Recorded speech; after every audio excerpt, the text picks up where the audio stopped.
नमस्कार, मी प्रियंका लाठी. बातमीपत्रात आपलं स्वागत. बातम्यांचा वेगवान आढावा घेऊयात. पाहूयात सुपरफास्ट 100 बातम्या.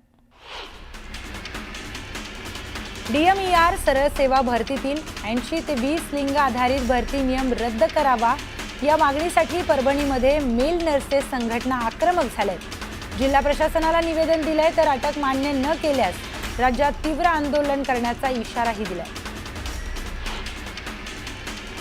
धाराशिव जिल्ह्यात पवनचक्की कंपनीची आणि एजंटची मुजोरी सुरूच आहे. पवनचक्कीच्या कामावरून कंपनीचे एजंट आणि शेतकऱ्यांमध्ये वादावादी झाली आहे. परवानगी न घेता शेतातून रस्त्याचं काम सुरू होतं. यावेळी महिला शेतकऱ्यांनी रस्त्याचं काम बंद पाडलं. धाराशिवच्या परंडा तालुक्यातील जवळा गावातील झेडपीच्या शाळेत शिक्षक नसल्यानं विद्यार्थ्यांच्या शिक्षणाचा प्रश्न ऐरणीवर आलाय. संतप्त ग्रामस्थांनी शाळेला टाळं ठोकत संताप व्यक्त केला. शक्तीपीठ महामार्गाला समर्थन द्यायला कोल्हापुरातील गडहिंग्लजमध्ये शेतकरी एकवटलेत. आमदार शिवाजी पाटलांच्या नेतृत्वात शेतकरी समर्थनासाठी मोठ्या प्रमाणावर रस्त्यावर उतरले. सीसीटीव्ही कॅमेरे फोडणाऱ्या 2 तरुणांची जळगावमधील कांचननगर पोलिसांनी अर्धनग्न वरात काढली. गुन्हेगारीवर आळा बसावा याच उद्देशाने पोलिसांनी तरुणांवर कारवाई केली. सातारा जिल्ह्याचं नामकरण करून जिल्ह्याचं नाव राजधानी सातारा असं करावं अशी मागणी शिवसेनेच्या रणजित सिंह भोसले यांनी केली आहे. तर साताराचे पालकमंत्री शंभूराज देसाई यांच्या निवासस्थानी भेट घेऊन त्यांनी ही मागणी केली. वडगाव मावळमधील साखळी रस्त्यावर मोठ्या प्रमाणात खड्ड्यांचं साम्राज्य पसरलंय. त्यामुळे वाहन चालकांना गाडी चालवण्यासाठी मोठी कसरत करावी लागते. त्यामुळे संतापलेल्या वाहन चालकांनी थेट रस्त्याचं श्राद्ध घातलंय. बीडच्या वडवणी तालुक्यातील काडी वडगाव येथे राज्यस्तरीय बैलगाडा शर्यत संपन्न झाली आहे. या स्पर्धेमध्ये महाराष्ट्रभरातून बैलगाडा स्पर्धकांनी सहभाग घेतला असून नागरिकांनीही शर्यत पाहण्यासाठी मोठी गर्दी केली. वाडा तालुक्यातील कुडूससह परिसरात असलेल्या 29 प्रदूषणकारी कारखान्यांना टाळं ठोकण्याचे निर्देश देण्यात आलेत. मात्र अद्यापही 40हून अधिक कंपन्या सुरूच असल्यानं त्यांच्यावर देखील बंदी घालावी अशी मागणी स्थानिकांनी केली. बीडच्या आष्टी तालुक्यातील लिंबोडी या गावात मागील काही दिवसांपासून बिबट्यानं दहशत माजवली आहे. तब्बल 5 शेळ्या, 2 कालवडी, 2 कुत्र्यांचा या बिबट्यानं फडशा पाडल्यानं परिसरात ग्रामस्थांची घाबरगुंडी उडाली.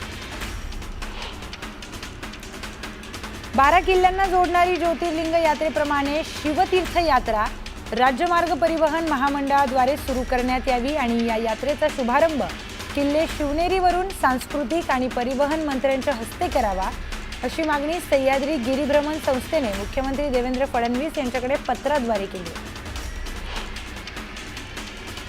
महाराष्ट्रातील 6 कॅन्टोन्मेंट बोर्ड विलिनीकरणास राज्य सरकारने तत्वतः मान्यता दिली आहे. मात्र देहू रोड कॅन्टोन्मेंट बोर्डातील नागरी भाग पिंपरी चिंचवड महापालिकेत विलीन करण्याचा निर्णय होऊ शकला नाही.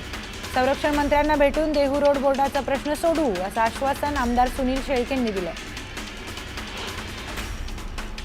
NCCFनं थेट लिलावात सहभाग घेऊन कांदा खरेदी करावा आणि प्रति क्विंटल कांद्याला 3000चा भाव द्यावा अशी मागणी शेतकऱ्यांकडून करण्यात येते. मात्र शेतकऱ्यांच्या याच मागणीला स्थानिक व्यापाऱ्यांनी विरोध केलाय. साताऱ्यात मागील 4 दिवसांपासून महामार्गावरील उड्डाणपुलावर कार घेऊन रील्स बनवणाऱ्या 5 जणांवर सातारा पोलिसांनी कारवाई केली आहे. रील व्हायरल झाल्यानंतर पोलिसांनी संबंधित युवकांचा शोध घेत गुन्हा दाखल केला. चीनच्या बेदाण्याची तस्करी करून उत्तर भारतात विक्री सुरू असल्याने महाराष्ट्रातल्या बेदाणा उत्पादक शेतकऱ्यांचं मोठ्या प्रमाणात आर्थिक नुकसान झालंय आणि याचमुळे स्वाभिमानी शेतकरी संघटनेकडून याचा विरोध करण्यात आलाय. चीनमधून भारतात अवैध मार्गे येणाऱ्या बेदाण्याची वाहतूक थांबवावी अन्यथा रस्त्यावर उतरणार असा इशारा स्वाभिमानी संघटनेने दिलाय. गोंदिया जिल्ह्यातील काटी गावात वृक्ष संवर्धन जनजागृती अभियान अंतर्गत वृक्ष संवर्धन रॅली काढून भव्य वृक्षारोपण करण्यात आलं. रस्त्याच्या दोन्ही बाजूला झाडं लावण्यात आली. धुळे जिल्ह्यात पावसाने विश्रांती घेतल्यानं शेतकरी चिंतेत सापडलाय. शेतकऱ्यांवर दुबार पेरणीचं संकट ओढावण्याची शक्यता असल्यानं शेतकऱ्यांना पावसाची प्रतीक्षा. चांदवड भागामध्ये काही दिवसांपूर्वी पावसाने विश्रांती घेतल्याने रखडलेला पेरणीचा मार्ग मोकळा झालाय. चांदवडमधील शेतकरी पेरणीच्या कामात व्यस्त असल्याचं पाहायला मिळतंय. विदर्भाचं नंदनवन अशी ओळख असलेल्या चिखलदऱ्याचं सौंदर्य पावसामुळे अधिकच खुललंय. अशातच पर्यटकांची पर्यटनासाठी तोबा गर्दी पाहायला मिळते. यावेळी वीकेंडला पर्यटकांनी गर्दी केल्यानं जवळपास 10 किमीपर्यंत वाहनांच्या रांगाच लागल्या. वाशिम जिल्ह्यातील 6 तालुक्यांमधील शेतकऱ्यांसमोर आता वन्य प्राण्यांचं मोठं संकट निर्माण झालंय. रानडुकरांच्या कळपानं हजारो हेक्टरवरील पिकं फस्त केली आहेत. हरिण, नीलगाईंनी देखील पिकांची नासधूस केल्यानं शेतकऱ्यांचं मोठ्या प्रमाणात नुकसान झालंय.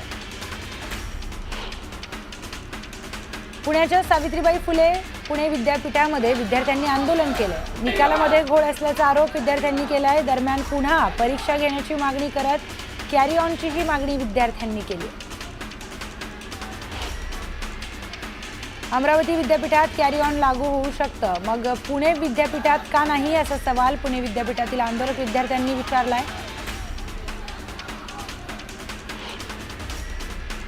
धरणगाव शहरातील पाणीपुरवठा योजनेत भ्रष्टाचार झाल्याचा आरोप ठाकरेंच्या शिवसेनेने केलाय. भ्रष्टाचाराची चौकशी करण्यात यावी अशी मागणी यावेळी कार्यकर्त्यांनी केली. ठाकरेंच्या शिवसेनेनं ढोल वाजवून आंदोलन केलंय.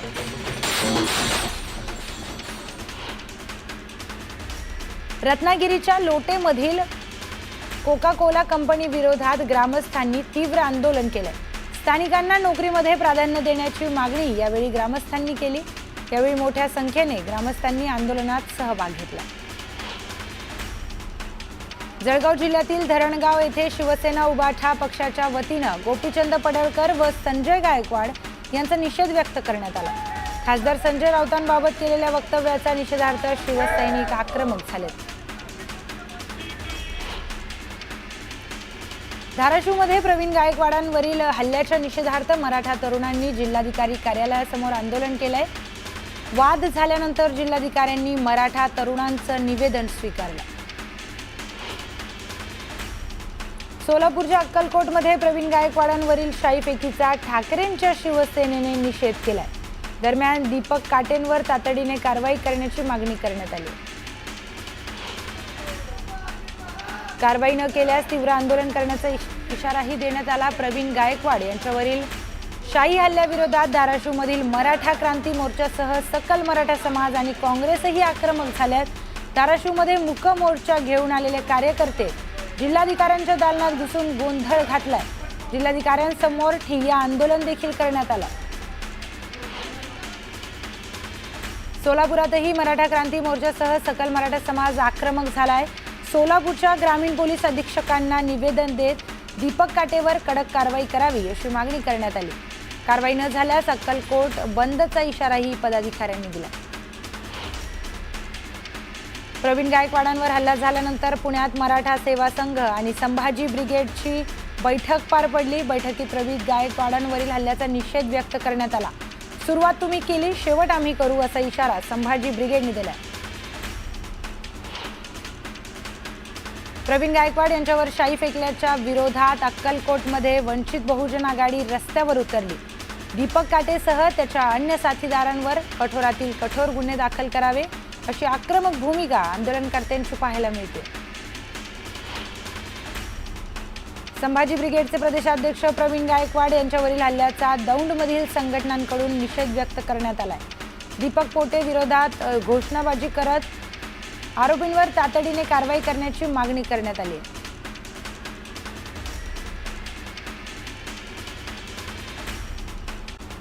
एक ब्रेकिंग न्यूज समोर येते. विधानसभेत प्रश्न उपस्थित करत असताना आदित्य ठाकरेंनी सरकारला सवाल केलेत.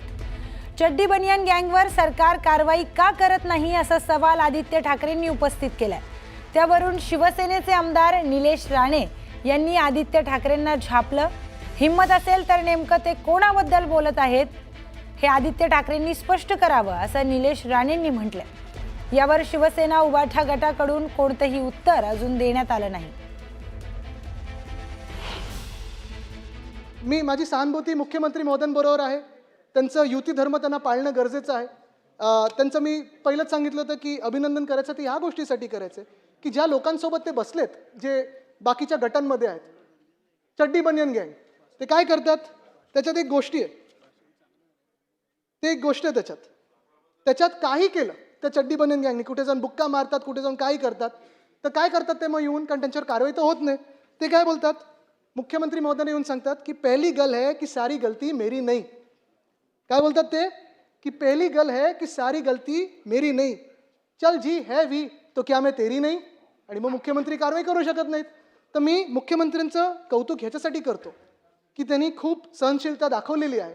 आता कुठे ना कुठेतरी मुंबईकरांच्या मागण्या असतील, शहरातल्या मागण्या असतील, आणि जे काही हे चड्डी बनियन गँगचं चालू आहे त्याच्यावर कठोर कारवाई होणं गरजेचं आहे. हे जे काही शब्द वापरलेत, नेमकं कोणावर कारवाई व्हावी, नेमकं त्यांची चड्डी कोण, त्यांची बनियान कोण, हे एकदा त्यांनी सांगावं ना. जर एवढी भीती वाटत असेल बोलायला तर सभागृहामध्ये असे शब्द वापरू नका. वापरायचे ना असे शब्द. कोणासाठी वापरताय हे शब्द? कोणासाठी शब्द होते हे? कोणासाठी शब्द होते? हिम्मत असेल तर त्यांनी बोलून दाखवावं हे शब्द कोणासाठी होते. उगाच काही चाललंय, उगाच टीका करायची म्हणून काही का? आम्ही साहेब अरे 1 तासापासून ऐकतोय, काय बोललो नाही. बातम्यांचा वेगवान आढावा घेऊयात, पाहूयात सुपरफास्ट 100 बातम्या. सांगली जिल्हाधिकारी कार्यालयासमोर परमिट रूम करवाडी विरोधात हॉटेल चालकांनी मोर्चा काढला. करवाढ तातडीने रद्द करण्याची मागणी हॉटेल मालकांनी केली.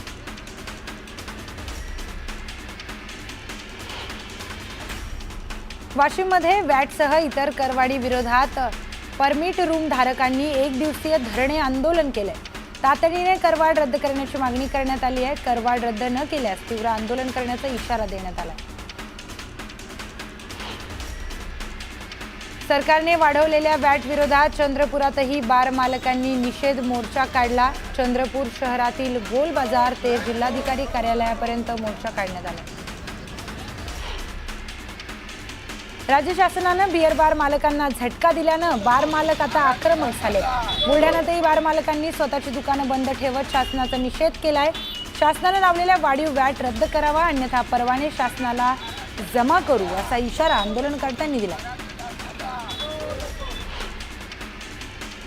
शिवसेना पक्ष आणि चिन्हावरील सुनावणी आता ऑगस्टमध्ये होणार आहे. स्थानिक निवडणुका येत आहेत, जवळची तारीख द्या अशी मागणी ठाकरेंचे वकील सिब्बल यांनी केली. विधिमंडळाच्या पायऱ्यांवर सत्ताधारी आमदारांनी आनंदोत्सव साजरा केला. शिवरायांच्या किल्ल्यांचा युनेस्को यादीत समावेश झाल्याने सत्ताधाऱ्यांकडून शिवरायांच्या नावाचा जयघोष करत जल्लोष करण्यात आला. यावेळी मुख्यमंत्री आणि दोन्ही उपमुख्यमंत्री जल्लोषात सहभागी झाले. जयंत पाटील यांच्या राजीनाम्यावरच्या मुद्द्यावर सुप्रिया सुळे यांनी भाष्य केलं. मी राजीनामा वाचला नाही किंवा ऐकलाही नाही, त्यामुळे उद्या पक्षाच्या बैठकीत सर्व स्पष्ट होईल असं वक्तव्य सुप्रिया सुळेंनी केलं. ठाकरे बंधूंच्या मेळाव्यानंतर मंत्री छगन भुजबळ यांनी मत व्यक्त केलंय. कुणाचा लोकसंग्रह वाढला आणि कुणाचा कमी झाला त्याचा बॅरोमीटर म्हणजे निवडणूक. त्यामुळे निवडणुकीत कळेलच कोण पुढे जातंय आणि कोण मागे राहतंय ते. राज्याच्या उत्पन्न वाढीसाठी काही पॉलिसी सर्वसंमतीने घेतल्या जातात. त्यामुळे खर्चाची हातमिळवणी करण्यासाठी कुठून तरी टॅक्स वाढवावा लागतोच. सरकारकडे पैसे आले तरच सर्वांना पैसे देता येतील असं वक्तव्य मंत्री छगन भुजबळ यांनी केलं. शेतकऱ्यांचा सातबारा कोरा करण्यात यावा या मागणीसाठी बच्चू कडूंनी अमरावतीच्या पापळमधून पदयात्रा काढली. या पदयात्रेचा आज शेवटचा दिवस असून यवतमाळच्या अंबोडामध्ये पदयात्रेची सांगता होईल.